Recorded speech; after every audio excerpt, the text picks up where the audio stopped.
दोस्तों, आज हम बात कर रहे हैं मुगल लेटर शाह औरंगजेब की। औरंगजेब छठे मुगल लेटर शाह का जन्म 24 अक्टूबर 1618 को दाहोद, गुजरात में हुआ था।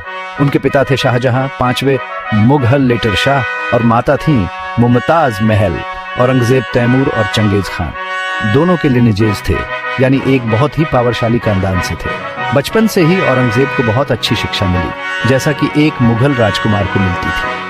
उन्होंने इस्लामिक धर्मशास्त्र का गहन अध्ययन किया, कुरान को अच्छी तरह से सीखा और फारसी और अरबी साहित्य में भी महारत हासिल की। धार्मिक और साहित्यिक शिक्षा के अलावा औरंगजेब की शिक्षा में युद्ध कला पर भी बहुत जोर दिया गया। उन्होंने तलवारबाजी, तीरंदाजी और युद्ध कला सीखी। औरंगजेब बहुत बुद्धिमान और अनुशासित थे और यही गुण आगे जाकर उनके पर्सनालिटी और गवर्न काल को आकार देंगे। उनकी परवरिश ने उन्हें कर्तव्य निष्ठा और महत्वाकांक्षा की भावना से भर दिया, जिससे वो आने वाली चुनौतियों का सामना करने के लिए तैयार हुए। एक युवा रानी की विलासिता और शालीनता की इस चकाचौंध के पीछे औरंगजेब ने सत्ता की जटिलताओं और हमेशा बने रहने वाले कोटी साजिशों के खतरे को भी समझा। औरंगजेब के शुरुआती वर्ष विद्वतापूर्ण खोज और युद्ध प्रशिक्षण के बीच संतुलन से भरे हुए थे, जिसने उन्हें एक कुशल राजकुमार बनाया। मुगल दरबार के संपर्क ने उन्हें सत्ता की कार्यप्रणाली की अमूल्य जानकारी दी, जबकि उनके वंश ने उन्हें पार्टी की एक मजबूत भावना से भर दिया। ये रचनात्मक एक्सपीरियंसेस औरंगजेब के विश्व दृष्टि और शासन के प्रति उनके दृष्टिकोण को आकार देने में महत्वपूर्ण भूमिका निभाएंगे, क्योंकि वो मुगल वंश में महत्वाकांक्षा के साथ आगे बढ़ रहे थे। भाग 2। एक राजकुमार ने दिखाया अपना दमकहम औरंगजेब के शुरुआती सैन्य अभियान और एडमिनिस्ट्रेशनिक रोल्स।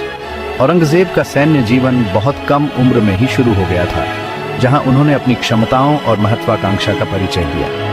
1636 में 18 वर्ष की आयु में उन्हें दक्कन का सूबेदार नियुक्त किया गया, जो दक्षिण भारत का एक ऐसा क्षेत्र था जो अपने अशांत राजनीतिक परिदृश्य के लिए जाना जाता था। यह अपॉइंटेड युवा राजकुमार के लिए एक महत्वपूर्ण परीक्षा थी, जिससे उन्हें सैन्य कमान और प्रशासन दोनों में बहुमूल्य एक्सपीरियंसेस प्राप्त हुआ। दक्कन में अपने समय के दौरान औरंगजेब को कई चुनौतियों का सामना करना पड़ा, जिनमें विद्रोह और उथल पुथल शामिल है। उन्होंने रिबेलियंसी स्थानीय शासकों के खिलाफ मुगल सेनाओं का एलईडी किया और खुद को एक कुशल सैन्य रणनीतिकार और एक निर्दयी सेनापति साबित किया। दक्कन में औरंगजेब के अभियान सैन्य कौशल और राजनीतिक कुशाग्रता के संयोजन की विशेषता वाले थे, क्योंकि उन्होंने इस क्षेत्र पर मुगल नियंत्रण को मजबूत करने की कोशिश की थी। अपने सैन्य कारनामों के अलावा औरंगजेब ने प्रशासन में भी अपनी योग्यता दिखाई। उन्होंने दक्कन में रेवेन्यू संग्रह और कानून व्यवस्था बनाए रखने पर ध्यान केंद्रित करते हुए सुधारों को लागू किया। औरंगजेब की एडमिनिस्ट्रेशनिक नीतियां मुगल सत्ता को मजबूत करने और आम लोगों के जीवन को बेहतर बनाने के उद्देश्य से थी। दक्कन में उनके शुरुआती अनुभवों ने उनके गवर्न काल में बाद में शासन के प्रति उनके दृष्टिकोण को आकार दिया।